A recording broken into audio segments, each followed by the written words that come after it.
Details are emerging about this morning's fatal accident. News 4's George Ricker joins us live along the thruway with more. George. Yeah, the 190 reopened at about 10 a.m. this morning. It had been closed for 5 hours as police investigated this road construction tragedy that killed 27-year-old David Baldy of Hamburg.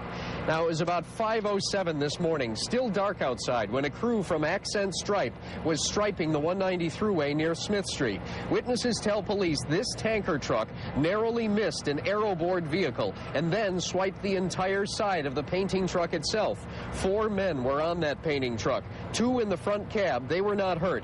And then 27-year-old Timothy Brown of Cherry Creek, who was on the right rear of the truck, he was treated and released from ECMC. But 27-year-old David Baldy of Hamburg, who was on the driver's side rear of that truck, was killed. Mr. Baldy was on a platform. It's an open platform which is guarded by metal railings, and his job is, I believe, to make sure the paint is applying correctly to the stripe. We know that the paint truck was in its proper lane.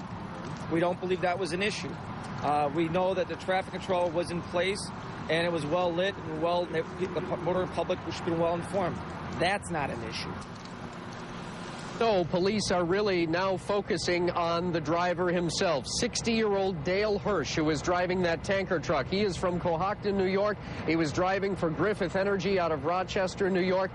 By all accounts, he had filled up his tanker in Stevensville, Ontario, and was headed toward the Rochester area to deliver the load when this accident happened. Police do not believe that drugs or alcohol played any role in this, so it really comes down to possible driver inattention, possible driver fatigue that they are looking at right now. Victoria?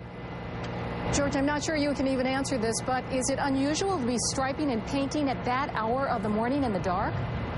I don't think it is. You know, I drive this stretch a lot on my way home at midnight sometimes, and they tend to do a lot of this in the dark when there is the least amount of traffic. And 5:07 in the morning, there's not a lot of traffic. I think, frankly, it's probably the best time to stripe a road like this. All right, very good. Thank you very much, George, for that report.